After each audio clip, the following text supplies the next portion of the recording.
The book Digital Minimalism, Choosing a Focused Life in a Noisy World by Cal Newport explores a very relevant problem: how technology gradually begins to control our attention and time without us even realizing it. The author does not say that phones, social media, or the internet are bad. On the contrary, they can be useful. The problem is that we use them without clear boundaries and without thinking about whether they actually add value to our lives.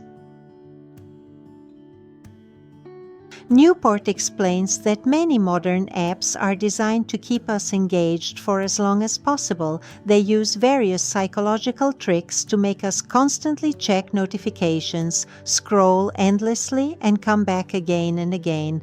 Little by little, we start to lose our ability to focus, to feel calm, and even to spend time alone with our thoughts.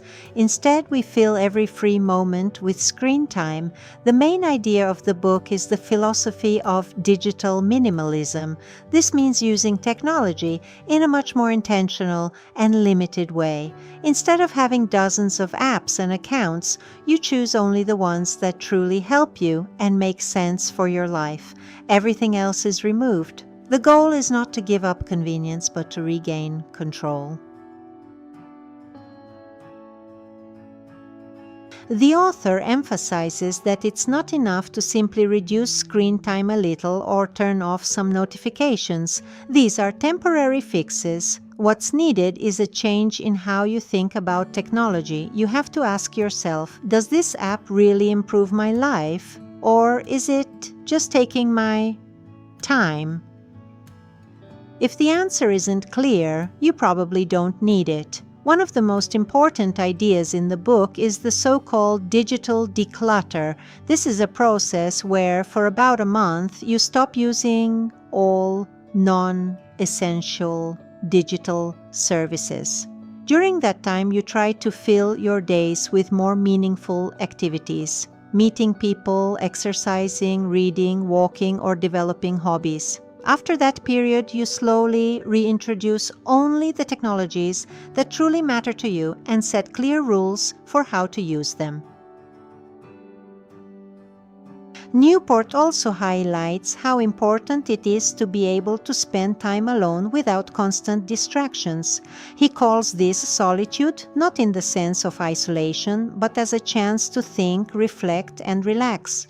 According to him, modern life leaves almost no room for this kind of time because we always have our phones nearby. This often leads to increased anxiety and a sense of overload. Another key point is social life. The author argues that online communication cannot replace real face-to-face conversations. Likes, comments, and chats do not provide the same sense of connection. That's why he encourages people to invest more time in real interactions, even if it requires more effort. The book also encourages developing meaningful hobbies and activities. Instead of just consuming content, it is better to create something, to learn a new skill, exercise, or engage in creative work.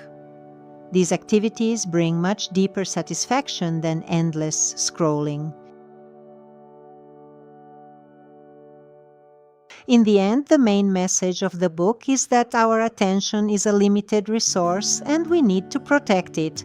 If we don't, others will use it for us. Technology is not going away, but we can decide what role it plays in our lives. Digital minimalism does not mean living without the internet, but using it in a way that serves you instead of controlling you. The book leaves the impression that change is completely possible, but it requires conscious decisions and some discipline.